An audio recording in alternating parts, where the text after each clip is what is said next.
मालेगाव बाह्य विधानसभा मतदारसंघ शिवसेनेच्या दादा भुसेंचा आतापर्यंतचा अभेद्य गड। गेल्या 20 वर्षांपासून दादा भुसेंचं या मतदारसंघावर एक हाती वर्चस्व आहे।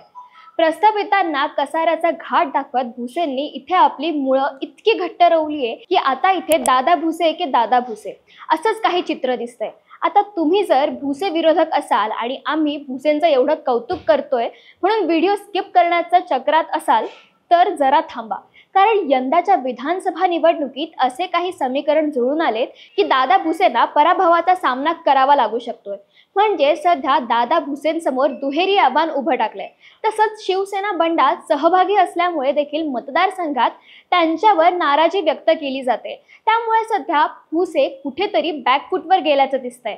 मात्र या सर्वात एक प्रश्न देखील उपस्थित केला जातोय की खरंच भुसेंचा विजय रथ थांबणार का? सध्याला मालेगाव बाह्य विधानसभा मतदारसंघात समीकरण काय जुळून येत आहेत? चला तर मग जाणून घेऊया आजच्या या व्हिडिओच्या माध्यमातून। मालेगाव बाह्य विधानसभा मतदारसंघ म्हणजेच पूर्वीचा दाभाडी विधानसभा मतदारसंघ। 1967 साली पहिल्यांदा या दाभाडी मतदारसंघात निवडणूक झाली। तेव्हापासून ते 2004 पर्यंत इथे हिरे कुटुंबाकडेच आमदारकी राहिली। यात मधल्या काळात हिरे कुटुंब भाऊबंदकीच्या संघर्षात होरपळलं खरं, पण आमदारकी काही हिरे कुटुंबापासून दुरावली नाही।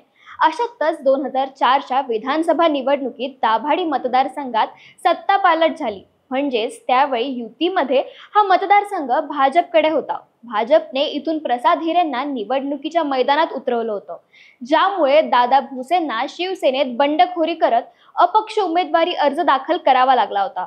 तर आघाडीकडून म्हणजेच राष्ट्रवादी काँग्रेस पक्षाकडून या ठिकाणी तत्कालीन मंत्री प्रशांत हिरेंना निवडणुकीच्या मैदानात उतरवण्यात आलं होतं।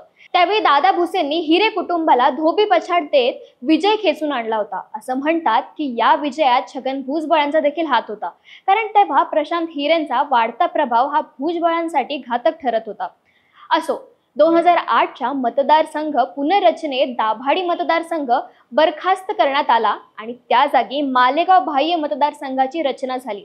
पुढे 2009च्या विधानसभा निवडणुकीत देखील इथे प्रशांत हिरे विरुद्ध दादा भुसे अशीच लढत झाली, ज्यात पुन्हा भुसे भारी पडले आणि 30,000पेक्षा जास्त मतं घेत दुसऱ्यांदा विधिमंडळात दाखल झाले। तर दुसरीकडे 2 वेळच्या पराभवामुळे हिरे कुटुंबाचा देखील राजकीय वनवासा सुरू झाला होता।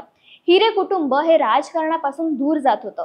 अशात प्रशांत हिरेंचे पुत्र अद्वय हिरेंनी नांदगावातून नशीब आजमावलं, मात्र ते अपयशी ठरले।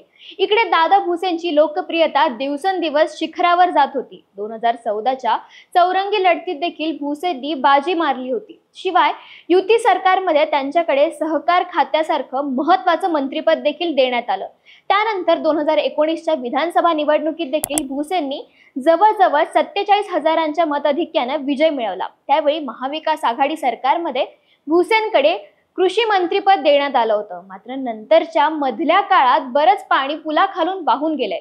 म्हणजे शिवसेनेत बंड झालं। एकनाथ शिंदेंनी आपल्या 40 आमदारांचा गट घेऊन भाजपसोबत महायुती सरकार स्थापन केलं, ज्यामध्ये दादा भुसेंनी देखील जुन्या मित्राची साथ देत बंडात सहभागी होण्याचा निर्णय घेतला। तसंच ग्राम विकास खात्याचं कॅबिनेट मंत्रीपद देखील मिळवलं। पण त्यांच्या या भूमिकेमुळे मालेगाव तालुक्यातला ठाकरे घराण्याला मानणारा वर्ग त्यांच्यावर नाराज झाल्याचं पाहायला मिळालं। त्यांना ठिकठिकाणी शिवसैनिकांच्या रोषाला देखील सामोरं जावं लागलं, ज्यामुळे भुसे हे काही प्रमाणात बॅकफुटवर गेल्याचं चित्र निर्माण झालं होतं। आणि ही बाब ओळखून हिरे घराण्याला राजकीय संधी दिसली आणि अद्वय हिरेंनी शिवसेना ठाकरे गटात प्रवेश केला।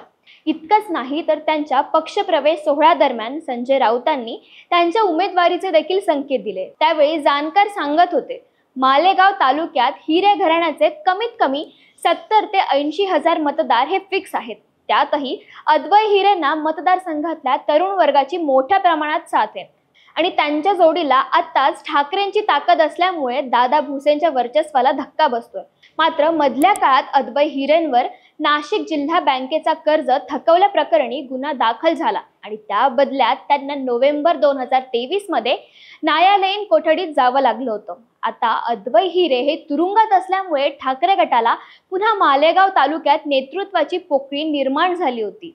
अशातच जुने शिवसैनिक आणि 12 बलुतेदार संघटनेच्या माध्यमातून समाजकार्यात सक्रिय असणारे बंडू काका बच्छाव हे अचानक ठाकरे गटात सक्रिय झाले आणि त्यांनी भुसे यांच्या विरोधात शंडू देखील ठोकला।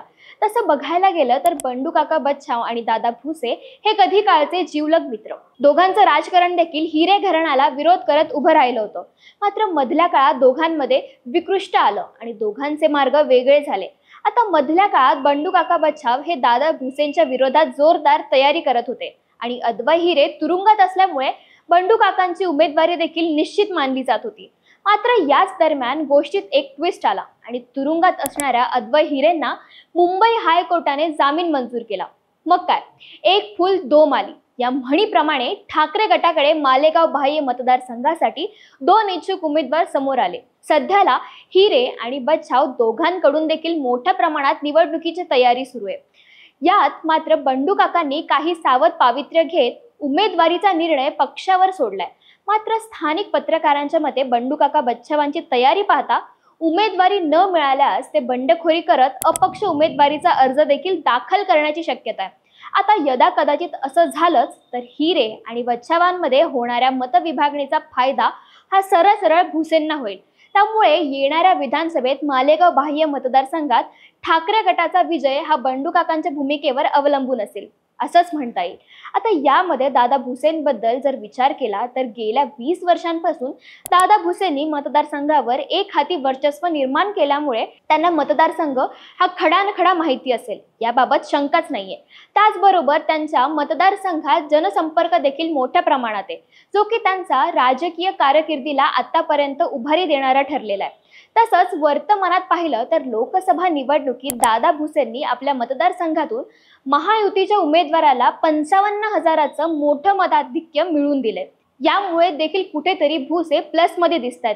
याबद्दल तुम्हाला काय वाटतं? तुमच्या प्रतिक्रिया आम्हाला कमेंट्सच्या माध्यमातून कळवा। धन्यवाद।